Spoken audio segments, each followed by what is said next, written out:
We're very, very pleased that the grand jury came back with that result. He was indicted on all charges. Tonight at 6, the family of a missing Wasilla teen shares their honest opinion, heartbreak, and memories just days after an arrest was made in her death. He was such a people person. He had a lot of friends and drew a lot of people around him.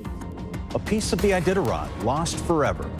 We take a look back at the creative mind and contributions of Dan Seavey, who helped bring the vision of the race to life. A controlled burn in Anchorage and how it could keep you safe, what experts are warning people about as wildfire danger increases in our area. And this weekend was the warmest we've seen so far this year across much of Alaska. I'll let you know when similar weather will return.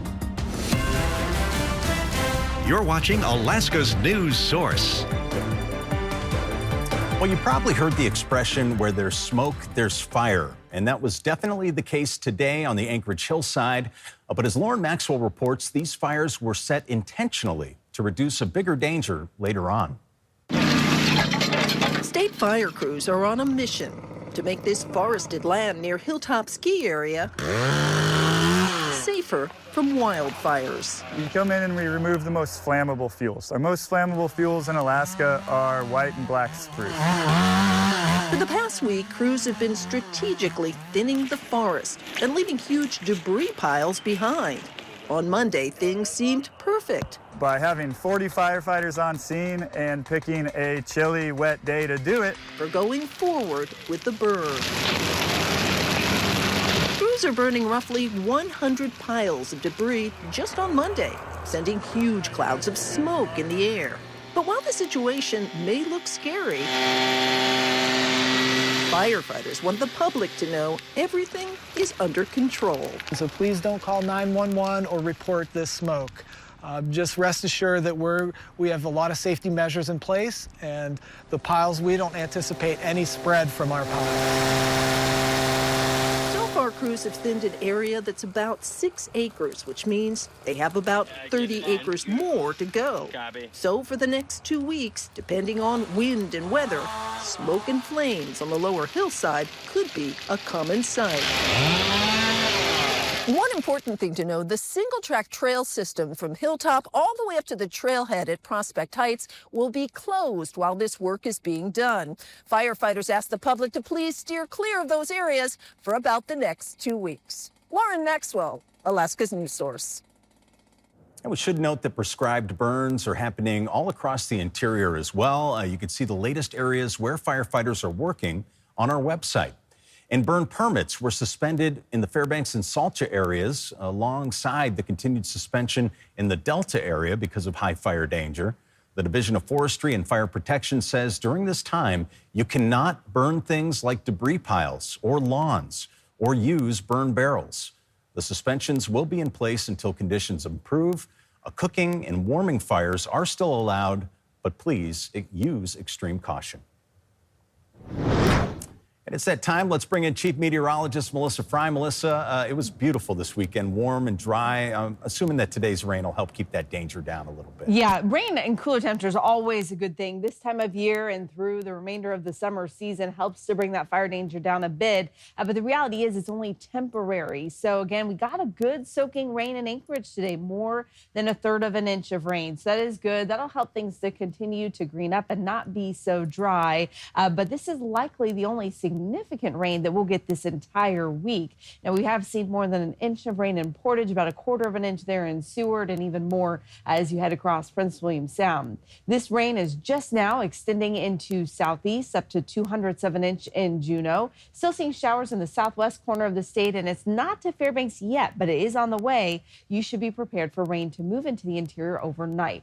Live look from Anchorage right now. You can see those cloudy skies, some breezy winds in the area, and still seeing very wet road conditions and chilly. Only 42 degrees right now with that rain coming down, and we're seeing those wind gusts to 32 miles per hour. You can actually see that blowing those raindrops right in front of the camera tonight. We do have a band of heavy rain that's going to move north of Kenai into the Anchorage Bowl just over the next couple of hours. So if you're headed out again in the next 2-3 hours, I would be prepared for that heavy rain, and then that will continue to push into the valley from there. Eventually also seeing those showers pushing across the interior. Still seeing ongoing showers in the southwest corner of the state, and more rain is on the way for southeast again as this storm continues to push north and east tonight and tomorrow. Otherwise, temperatures starting to rebound for Anchorage, back up to 53, low 50s, and Fairbanks. We will still see that light rain in Juneau and a few showers to start the day in Bethel. And I'll have a more detailed look at that state forecast here in a few minutes. All right, Melissa, thank you. Well, school district leaders in Fairbanks say they may have an opportunity to shrink class sizes and bring back certain teaching positions after a boost in funding by the local assembly last week.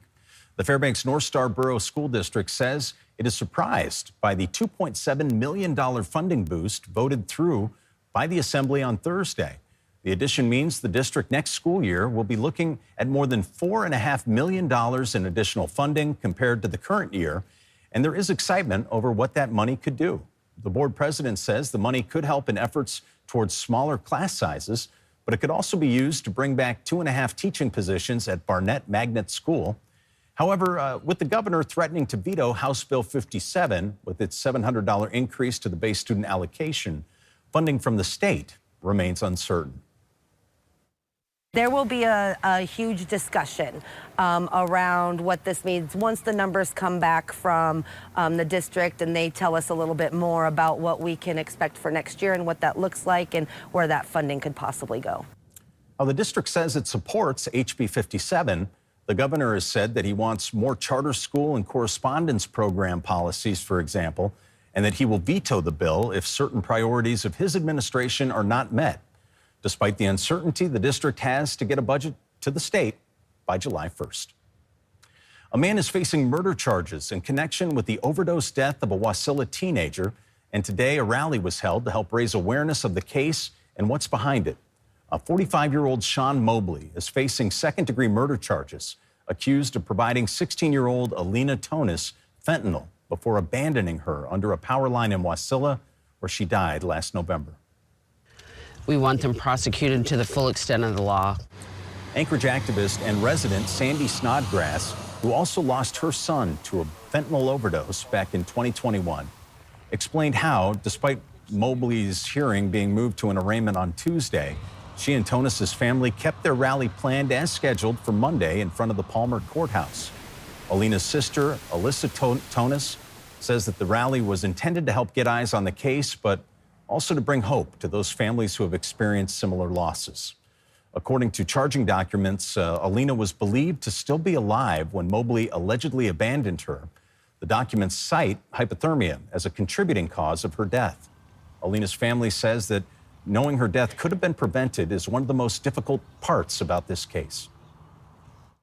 That's the hardest part. And we have to live with that for the rest of our lives, knowing that Alina she could be alive today. If he would have just took her to the ER. She didn't deserve that, and nobody else ever deserves that. It doesn't just bring justice to her, it brings justice to everyone who's also had similar things. They can see that, it's not a hopeless thing, that there's hope out there, that other people will be put away for things like this, for all the families who have lost their loved ones. Mobley's Superior Court hearing is scheduled for 2:30 at the Palmer Courthouse tomorrow. Well, what began as a welfare check in Wasilla late Friday night turned into an officer-involved shooting. Quinn White joins us in studio with what troopers are saying happened. Quinn? John, it was just before 10:30 Friday night in the Meadow Lakes neighborhood when Alaska State Troopers arrived for a welfare check. Now, the Department of Public Safety says officers got to the home in question and asked the woman inside the home to come outside. That's when they say she pointed a weapon at an officer who then shot her. We don't have too many details on this, but what we do now know is that the weapon that the woman allegedly pointed at troopers was a BB gun. But let's take a closer look at it together. This is a DPS photo of the BB gun. Troopers say the woman pointed at officers. It doesn't have the orange tip that most BB guns have, making it look like a real semi-automatic weapon. Now, we expect the Department of Public Safety to release the name of the trooper who shot the woman sometime tomorrow morning. per their policy. The trooper is on administrative leave at this time. The Alaska Bureau of Investigation is taking over the case, and once its investigation is complete, it will be reviewed by the Alaska Office of Special Prosecutions. Tonight, the woman remains in hospital, though we don't know her precise condition. John? Quinn White, thank you very much. And still ahead, a historic piece of the Iditarod gone forever. We're going to take a look back at the lasting impact that Dan Seavey had on the legendary event. Well, the man known for helping create the first Iditarod race passed away last Thursday at the age of 87. Georgina Fernandez spoke to family and loved ones today about the legacy that Dan Seavey leaves behind. There'll never be another first. The man. I mean, there could be 1,000 more, but there'll never be another first. Behind the creation of a legacy. We call him the silver-tongued fox. Pioneer of sorts. That's how many are remembering Dan Seavey, who was known for his pivotal role in crafting the first Iditarod race. His passion and dream of running dogs helped lead to the formation of the Iditarod along with Joe Reddington and others. Mitch is in the chute. A passion his son, Mitch Seavey, a three-time Iditarod champion, recalls stemming from his father's childhood. His original passion for mushing dogs started when he was a young kid, listening to radio programs about Sergeant Preston, dramatizations on the radio about Sergeant Preston and his lead dog King or something like that. And my dad had this imagination and always wanted to run dogs. That passion, Yeah, my guy. now into an over 5-decade-long tradition that Dan kept close to his heart until the end. He was until his last day, I'd say, devoted to dogs and the trail. What do you think his long-lasting impact on the race is going to be? I think he really encouraged people and communities along the trail to be good stewards. And to embrace the trail, its history.